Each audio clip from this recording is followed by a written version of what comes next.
Good afternoon, sisters and brothers. Thank you very much to the United Public Workers for Action for bringing us together and putting on these types of forums. As Steve mentioned, my name is Charles Rachlis. I am a candidate for Vice President of the California Association of Professional Scientists. It's one of the smaller of the state unions. There's about 2,300 scientists in the union. So the reason that I'm running is that we have two opposing methods of trade unionism facing off in this election. The main method of trade unionism that's accepted in the United States today we call business unionism, and my union, the California Association of Professional Scientists, has taken it to a new level I would call corporate unionism, taking something that is by law a mutual benefit nonprofit organization and turning it into a profit center for a corporation, Blanding and Baker LLC, which holds California Association of Professional Scientists captive. And we'll talk about that in a little bit. But when we talk about the situation of public workers, we have to look beyond just California. We have to understand the context that we're in. And the context that we're in is the second dip of a major recession, a downturn of the world economic system. And we see explosions all across the world, and the ruling classes from Europe, the United States, all the way across the world, they have no way out. They're floundering. They don't know what to do to save the euro. They don't know what to do to save Greece. They don't know what to do to save Spain or Italy. They can't handle the revolutions that are unfolding in North Africa and the Middle East.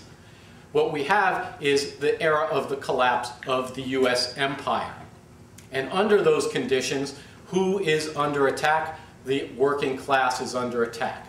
The working class is under attack because capital, big money, in this country is having a harder and harder time to make a dime on a dollar. We call that the tendency of the rate of profit to decline.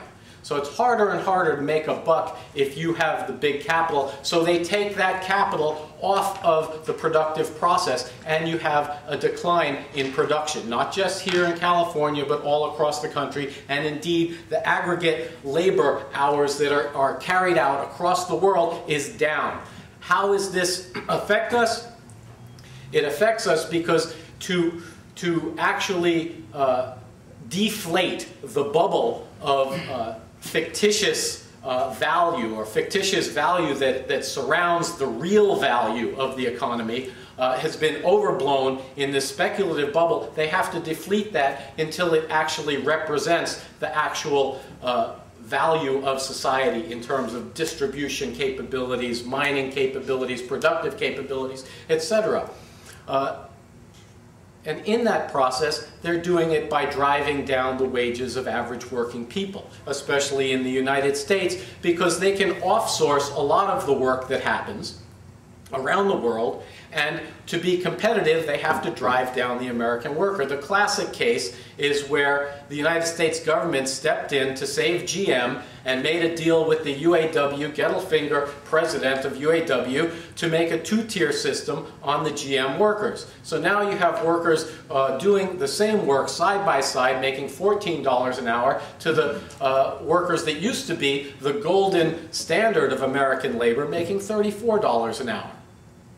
That's the destruction of all the gains of the American working class since the rise of American empire at the end of World War II. Those days are over. Those days are over, but it doesn't mean that there's no money out there. While we've been taking a kick in the shorts, and just to give you a short concept of it, if you look at the state workers in California, if we had COLAs over the last 10 years that kept with the cost of living increase, we would be 18% higher than we are in our wages today. In other words, because our unions haven't been able to get and secure COLAs, we have declined our real wage. But in comparison, the top 0.1% of society, their wealth is increased 20 to 50 to 100% over the same period. So we have a concentration of wealth at the top and an attack and forcing us to pay for it at the bottom. Not just state workers, not just GM workers, but across the board. They put out whole sections of the working class are marginalized and will never have a job. They overcrowd the schools and say we don't have enough room for teachers. The classrooms have 40, 50 kids in them, and we have deteriorating roads, we have deteriorating bridges. This is a major collapse of the American economy, and they want you to pay for it. So, as a state worker, what I look at when I see my trade union, the California Association of Professional Scientists, going and using the same methodology that they used from the 40s to the 60s, labor management, what do you call it, détente, peace. Their method is that they rely on the courts, the lobbyists, the lawyers, and the politicians to do the work that the rank and file needs to do to secure our interests. So that's why I say we have two different strategies and tactics. So I wanted to bring a different strategy and tactics to the members of our union a few years ago when the state imposed the furloughs. When the state imposed the furloughs, I went to the first membership meeting and they said, we're going to have furloughs, and I said, what are we going to do about it? And our union leadership, basically Matt Austin, who represents the Blanning and Baker LLC, got up and said, we're going to sue them. I raised my hand and I said, you're going to sue them, what are you going to do when we lose?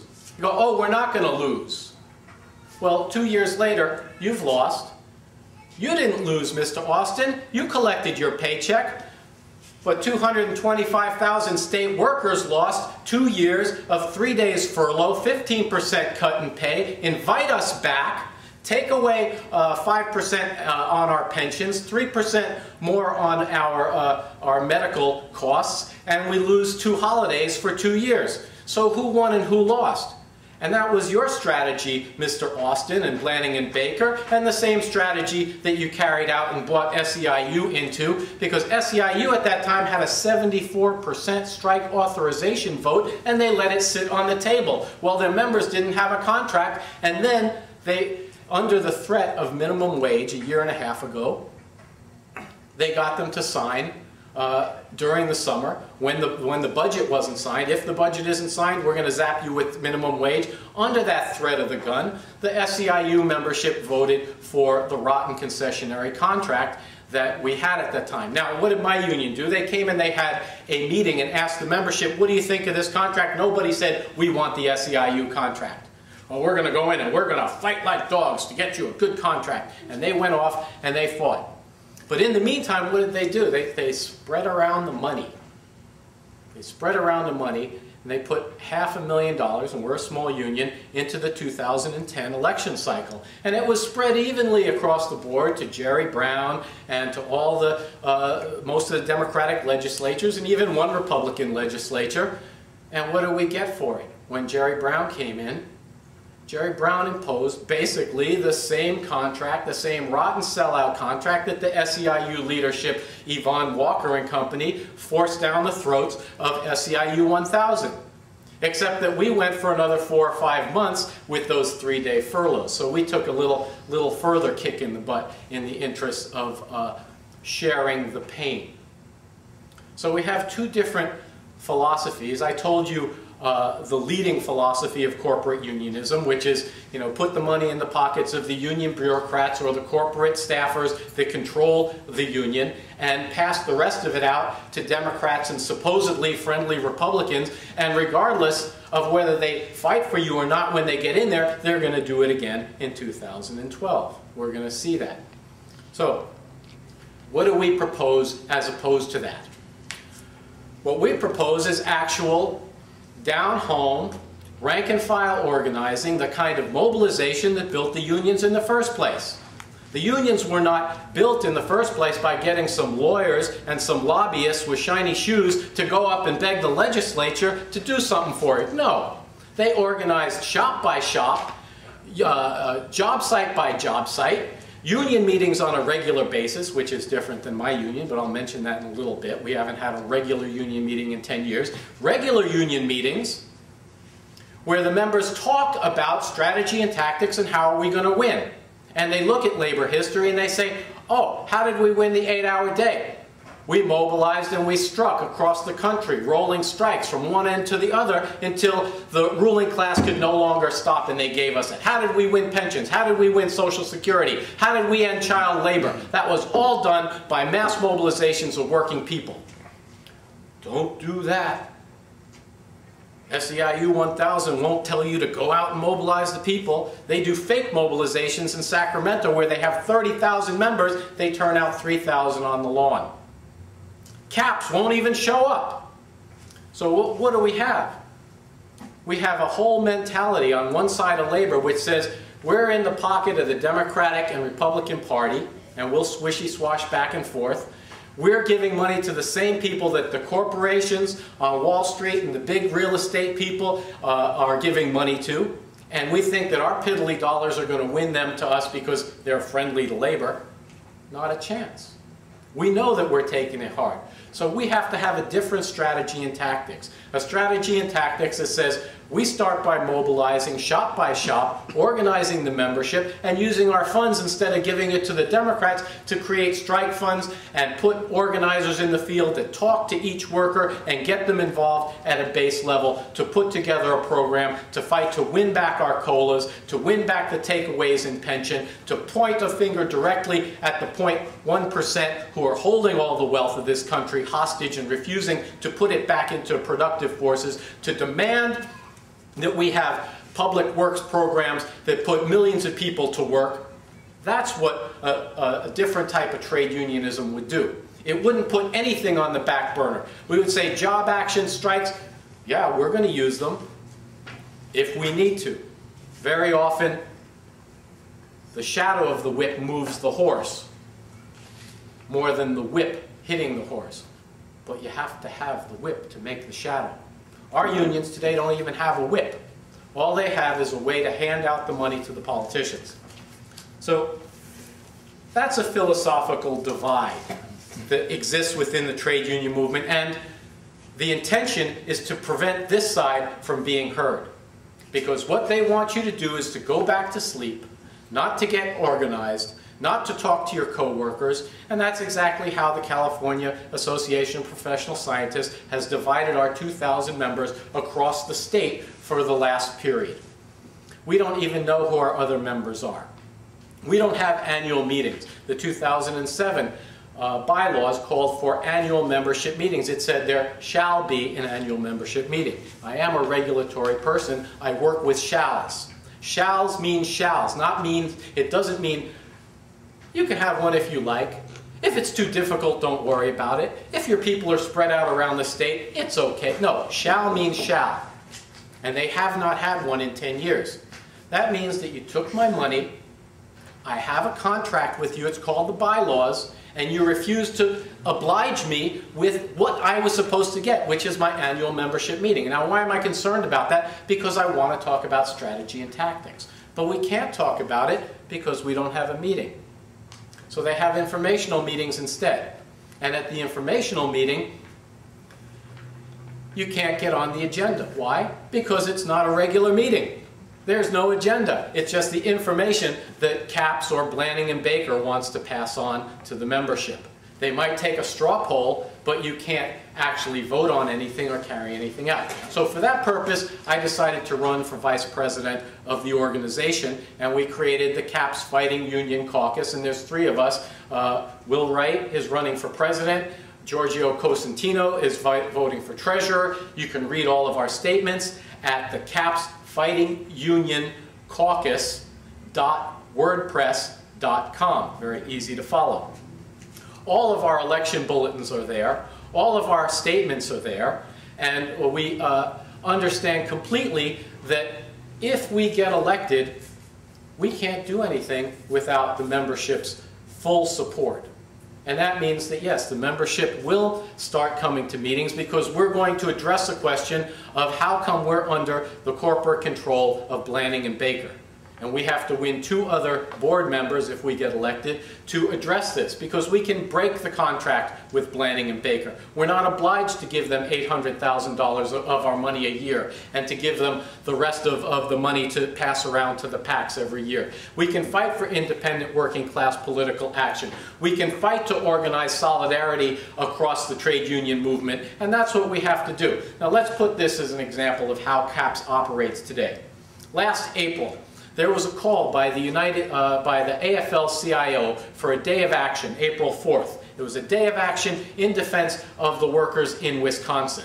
What happened? All across the country there were rallies and demonstrations. But here in the Bay Area, well, we're in Sacramento, but down in the Bay Area where I come from, we have the ILWU 10, which has a very long and militant history. And what did they do? They said, what's a day of action mean to us? To us, that means no work as usual, and they shut down the ports of Oakland and had a demonstration, and they came out and they said, we support the public workers 100%. We know that an attack on public workers is an attack on every worker in the United States, and we're shutting down the ports of Oakland here as a demonstration, an exemplary action of the type of fight that needs to happen to defend working people in the United States. Very important action. And they turned around and their employers group sued them for that action. Why? They've done this before. Sued them because they didn't work for 24 hours and not a single ship was unloaded. And the PMA has gone after them.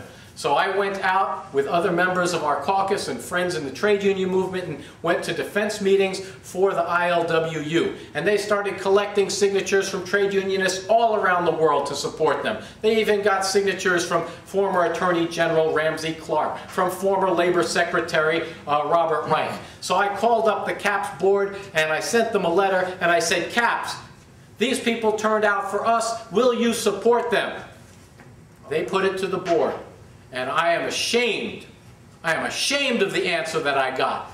Oh, we can't support them because that was a wildcat action, and we don't want to be associated with that. And this is the problem that we have with CAPS. CAPS told us in prior meetings, oh, you're not regular workers, you're scientists. We're professionals. We're not like those janitors that we work with. We're not like Teamsters. No, we have our method, which is, you know, we buddy-bud with the lobbyists, we buddy-bud with the Democrats, and we pass your money out and you'll get your due in the end. Well, we haven't won on the pay parity case. We're 20% below the engineers. We're below the county workers. We're below the private sector. Our public health micros have been way behind for a long time. We haven't fought for parity and affirmative action for our black scientists. There's no way that there's 12% black scientists in the state of California. What gives? What have they won? They haven't won anything. Their strategy is a losing strategy. They laugh in the face of labor solidarity and they have nothing to offer the membership.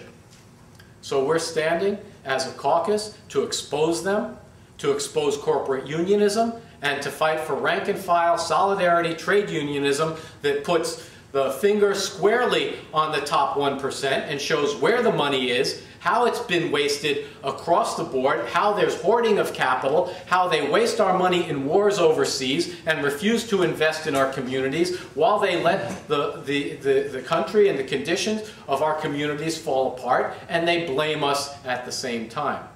And it's not over. They're coming after our unions, they're coming after our pensions, they're coming after our Social Security. And if we don't get organized and fight back and take our organizations, we are going to suffer a historic defeat.